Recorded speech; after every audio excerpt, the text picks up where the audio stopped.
नमस्कार सरपंच साहेब. आम्ही मीडियामधून आलो आहोत. आम्हाला असे कळले की तुम्ही तुमच्या गावामध्ये विकासच करत नाही आहे, गावाकडे लक्ष नाही तुमचं. हे आमचं म्हणणं नाही, हे गावकऱ्यांचं म्हणणं आहे. लोकांचं काम आहे बोलणं, लोक बोलणारच. पहिला गावातील लोकांना रोजगार नव्हता. माझी 5 एकर जमीन होती, आता मी 50 एकर केली. कारण गावातली लोक गावातच काम करू द्यात, पुण्या मुंबईला नको जायला म्हणून.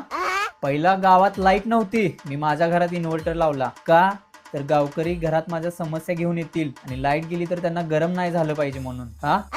घरात गावकरी समस्या घेऊन यायचे, त्यांना बसायला जागा नव्हती म्हणून मी 4 मजली बंगला बांधला.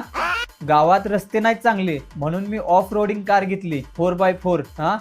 लोकांना खोकला सर्दी व्हायची, गावात एक दवाखाना नाही. मग मी खूप विचार केला, मग मला समजलं दारूच्या एका गोटानं खोकला जातोय. मग मी गावात वाईन शॉप काढलं.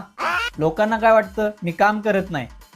अहो, मी 4 वर्ष काय काम करत नाही, निवडणुकीच्या 1 वर्ष अगोदर मी सगळी कामं करून घेतोय. सर, तुम्ही अशी कामं केल्यात, तुम्हाला गावकऱ्यांनी धरून मारलं पाहिजे.